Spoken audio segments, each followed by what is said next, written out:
RevAna Quintana, and other leaders from Unity Community of Light, a bilingual Unity ministry, welcome you to our Wednesday night Vespers meditation, a guided meditation including silence, music, affirmations, all to support your inner peace for better sleep and a fulfilling life. Connect effortlessly to Spirit and make your nightly routine more enriching. Let go and embrace divine guidance in your nighttime experience and life. Inhale and exhale. Relax, listen, open your heart. All is well. Good evening, everyone, and please be welcome to our Vespers meditation. Hello. Good evening. Hello. How are you doing today? Good, Anna. How are you? I'm good. I just earlier today I finished doing some recordings for a Spanish ministry. Oh, great. And it's great that in my day I get to do in Spanish and English. Yeah, Spanish won't work for me. So. No. I try hard. One day, you never know. It could happen. Yeah. Right? Yes.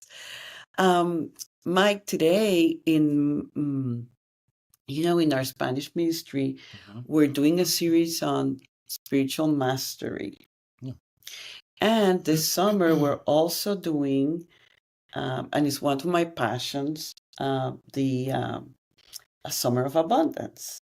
So we sort of try to combine the concept of spiritual mastery and abundance.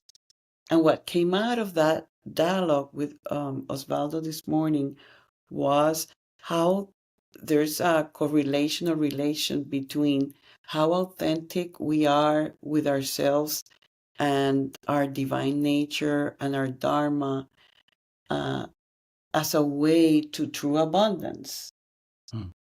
And I see true abundance not necessarily limited to our finances, but an overall expression of flow where you see order and you see plenty in terms of your inner state, in how you're relating with others, your health, your relationship to money. So it's like a sense of well-being that really comes from our expression of our inner nature. What would you have to say about that? Well, I think for me, abundance is to thrive and flourish and be successful in all ways. And it should be effortless. And one of the ways for it to be effortless is for us to be authentic, not to our personality selves, because that is constantly changing and shifting. That's a mask we wear, and we can take on any personality we want to, really, but to be authentic to what we are at the core, which is spirit. And the way we do that is by learning to listen to the divine intuition within us.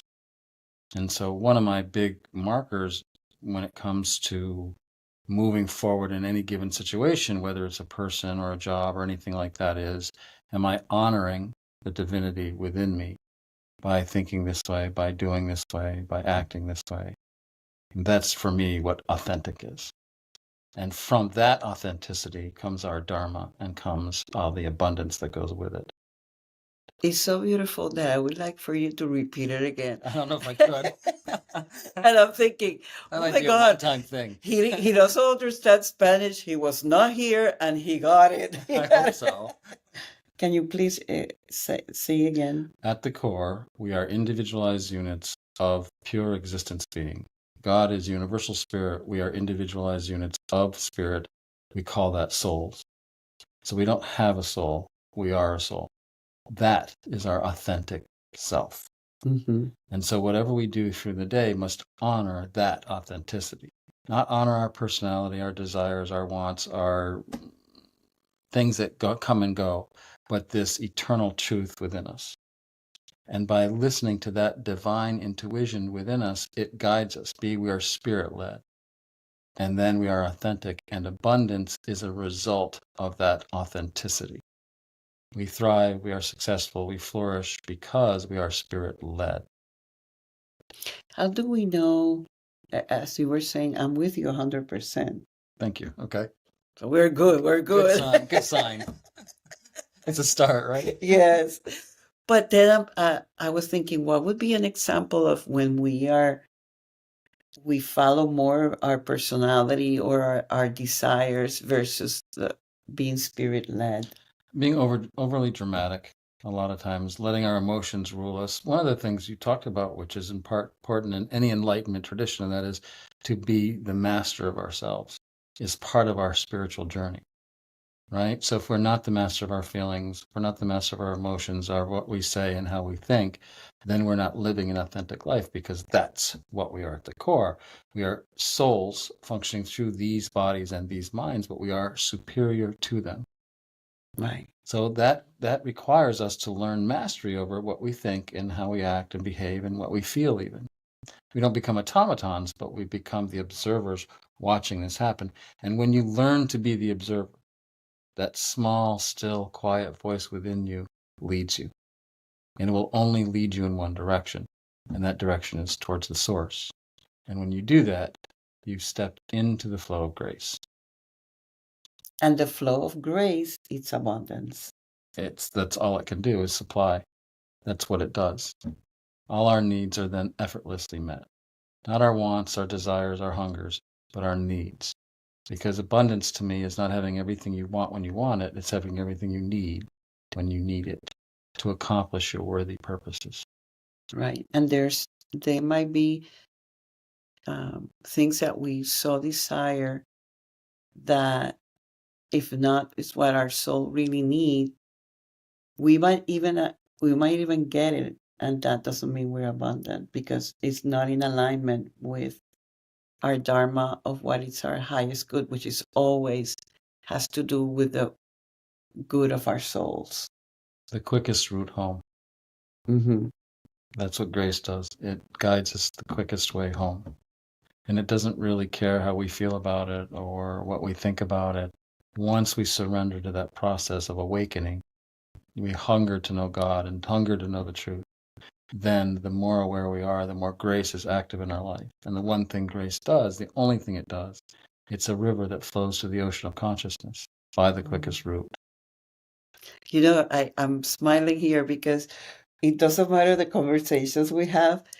It's really, you always bring the surrender part. That's my life lesson. And that's your life lesson. And it's like a surrendered life is really a life of abundance. That's what I'm putting together, because you are acknowledging a higher presence within.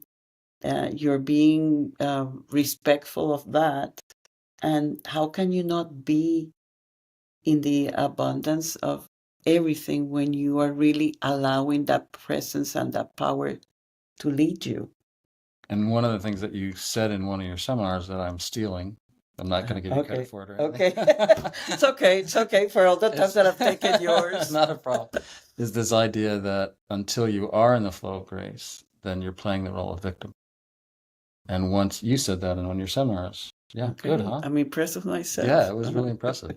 But it's really true. This idea of surrender is radically accepting where you are at this moment, and then being spirit-led leads you to the source the quickest. Sometimes that's lovely, and sometimes that's not so lovely. It's difficult, but it's always authentic. It's always true to what you are at the core, not what your personality stuff is. That changes, that comes and goes. So then it's about how can we more and more in alignment, more and more surrendered. Absolutely. And we should have a meditation on that. On alignment? Yeah. And surrender? Yes. And I don't know why, but I am surrendering to allowing you to do it first. That was tricky. That's very good. You wanted to be ready to meditate? Yeah. Okay. So I'm gonna lead, is that? Yes. Okay. So let's come together. Take up our meditation posture that is upright. fixed, firm, and comfortable. Chin is parallel to the floor, and we close our eyes and raise our gaze to look out through that space between the eyebrows, that Christ center, 6th chakra. And we look out as though at a distant inner horizon, pulling all our senses inward, letting our mind quiet down. Our breath becomes rhythmic. All our intuition is looking for God. That quiet, still voice within us. Learning to listen to that. To putting aside the fear, the doubt. So that the only voice we hear is the voice of God within us. Always calling us home. Take a deep breath in. Let it go. For the next few moments, there's no better place to be than here. Knowing that if we let go our worries and our troubles and inwardly turn to the presence of God within us, innovative solutions, creative imagination, all that will work even more better, more efficiently.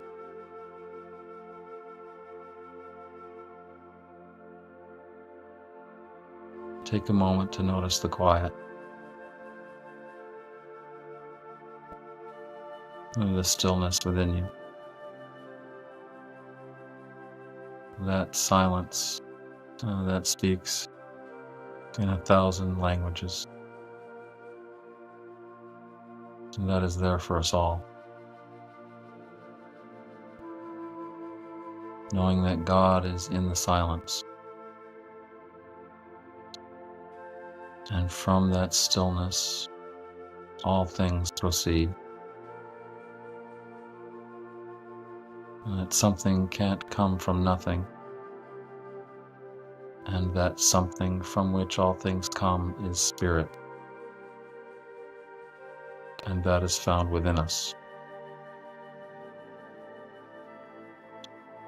God is in us and we are in God.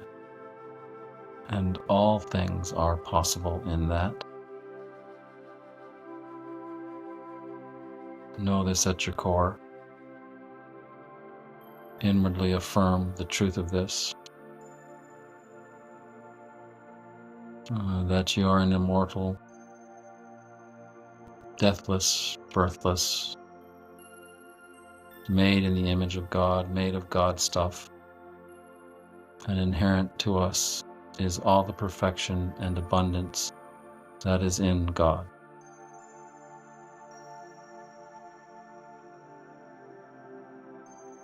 And that is a blessing to be able to recognize that and know that. That is the source of everything in our lives. And we realize it now and we make it a priority to be in deeper contact with this truth.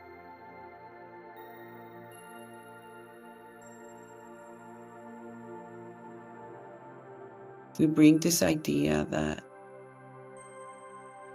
all manifestation starts in silence.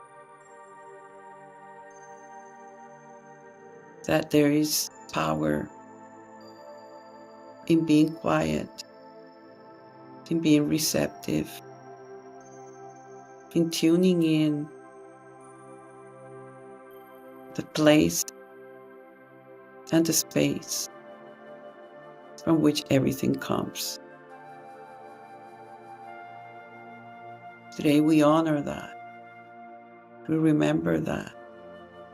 We pick to be in that authentic place, knowing that only our highest good would come.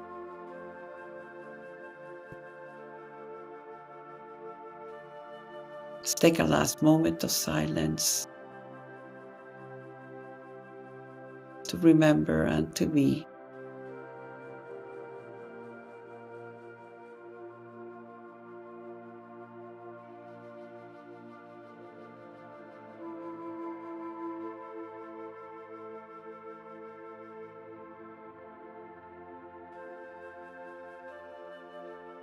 so much gratitude, so much love, so much abundance, so much God. We are grateful. And so it is. Amen. Amen. Amen. Thank you, thank you, thank you. Thank you. And see you next week.